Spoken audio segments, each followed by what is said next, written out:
जैसे उन्होंने अकरम की मदद की है ना उससे जान छुड़वाने में।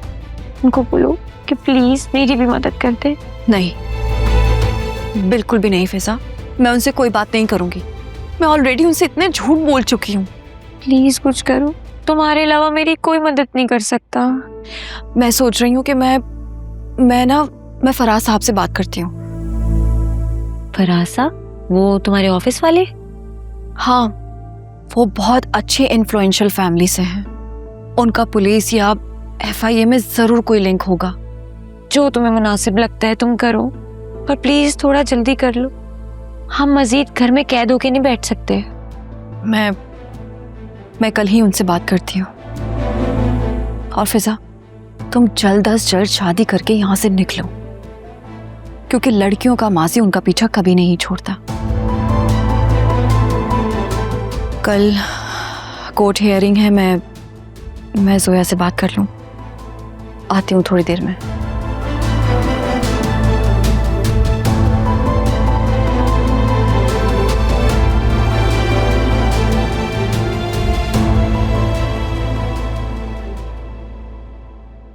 बाबा की वजह से परेशान हो?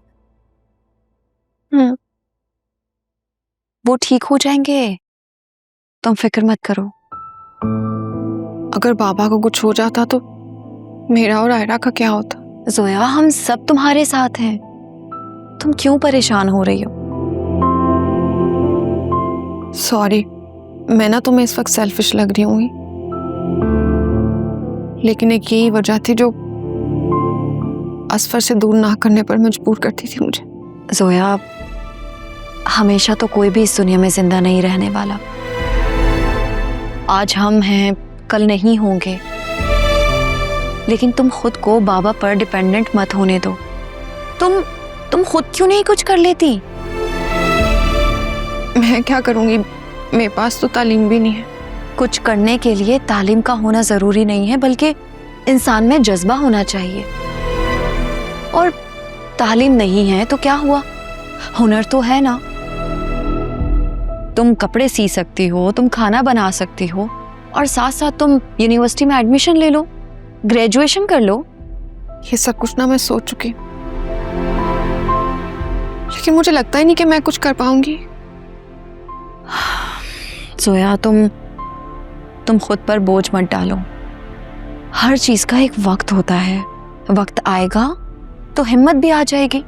और याद रखना, अब आयरा के लिए तुम ही उसकी माँ भी हो और बाप भी। और हम सब तो तुम्हारे साथ हैं ही। अब ये बताओ, कल कोर्ट जाना है, तुम रेडी हो? तुम्हें डर तो नहीं लग रहा? डर तो मैंने उसी दिन निकाल दिया था जब मैंने अपने बच्चे को खोया था।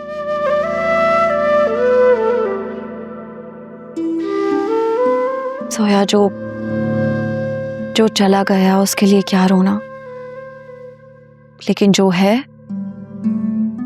उस पर ध्यान दो। ठीक कह रही।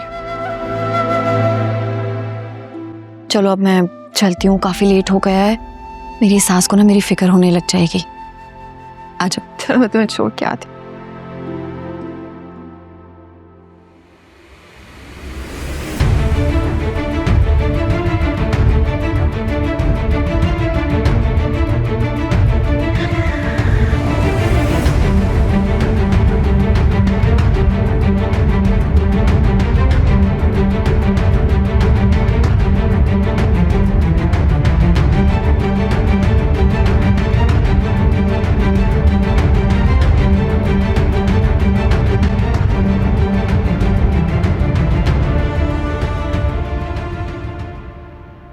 ऑनर्स तुम्हारी परफॉर्मेंस से बहुत खुश हैं। मुझसे पूछ रहे थे कि इतना अच्छा लड़का पहले कहाँ था। All credit goes to you. Thank you तुम्हारा, तुमने मुझे यहाँ पे कनेक्ट करवाया यार। अरे नहीं, तुम वाकई बहुत अच्छा टेनिस प्लेयर हो। मुझे तो लगता है कि तुम्हें अपना कैरियर इसी फील्ड में आगे बढ़ाना चाहिए। ऐसा लगता है जिंदगी थम सी गई है। तुम अभी तक अपनी नाकाम मोहब्बत का दुख सीने से लगाए बैठे हो। मैंने तुम्हें अपनी स्टोरी सुनाई तो अब तुम हंसोगे, मेरा मजाक उड़ाओगे। मैं तुम्हारी नाकाम मोहब्बत पर नहीं, तुम्हारी मायूसी पर हंस रहा हूँ। तो तुमने खुद तारीफ की हुई है। तुम बताओ फिर क्या करूं? दिल से उसका ख्याल जाता ही नहीं। 2 घड़ी मिलती है, सन्नाटे में बैठता हूं तो उसका ख्याल आता रहता है। अब दिल में कोई स्विच बटन है नहीं ऑन ऑफ का कि जब उसकी याद है ऑफ कर दूं। समझ में नहीं आता क्या करूं। एक बात कहूँ, बुरा तो नहीं मानो, बोलो। तुम अपने दिल के साथ सबसे अच्छा सलूक यही कर सकते हो कि जो जाना चाहते हैं उन्हें जाने दो। ना रोको, ना पीछे पड़ो और ना उनकी मिन्नतें करो। आई नो दर्द आएगा, आने दो। आहिस्ता आहिस्ता सब ठीक हो जाएगा।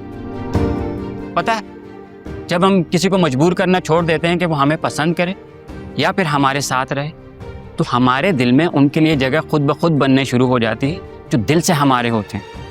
तो इसलिए जो जाना चाहता है उसे इज्जत के साथ रुखसत करो। बाज़ लोग वापस ना आने के लिए हमारी ज़िंदगी से जाते हैं और बाज़ इसलिए हमारी ज़िंदगी में आते हैं क्योंकि उन्होंने हमारी ज़िंदगी में आना हो।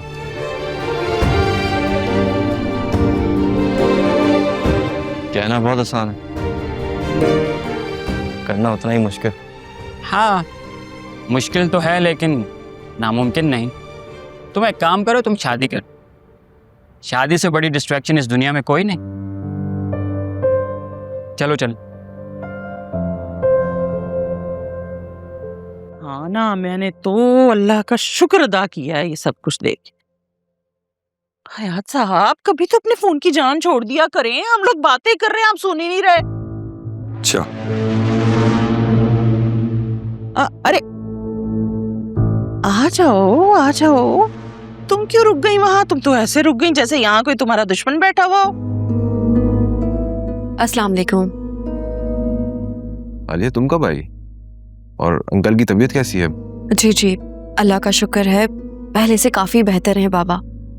फिजा उनका बहुत ख्याल रख रही है। माशाल्लाह, अच्छी बात है बेटा। अब घर में डॉक्टर हो तो ये फायदे तो होने ही हैं।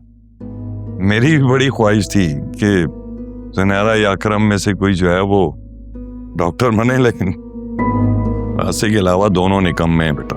अब ऐसी भी कोई बात नहीं है, सबका अपना अपना इंटरेस्ट होता है।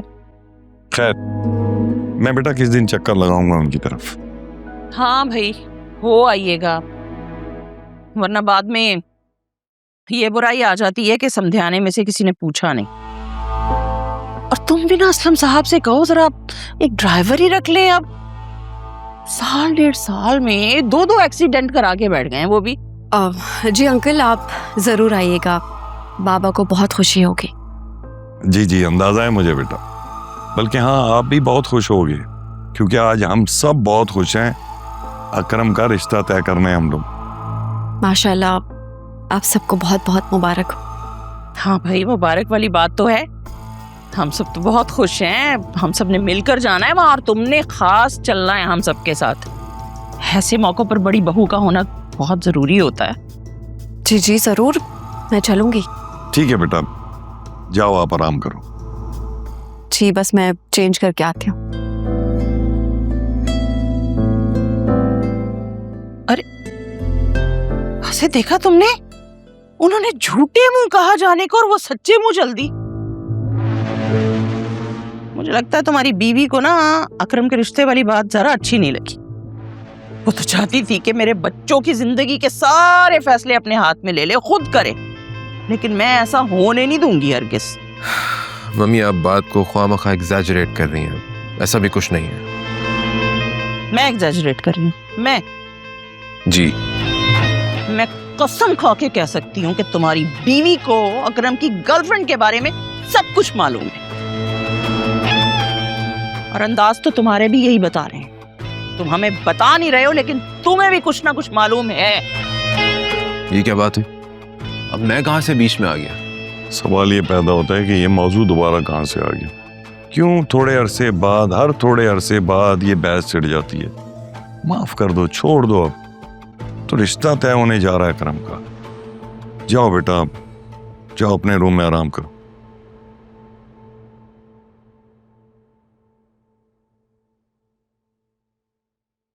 हयात साहब, मैं बता रही हूँ आपको, मेरा तजर्बा गलत हो सकता है, लेकिन मेरा शक हमेशा दुरुस्त होता है। मैं जो सोचती हूँ वो हमेशा सच साबित होता है, और ये बात आप जानते भी हैं और मानते भी हैं। बेहतर।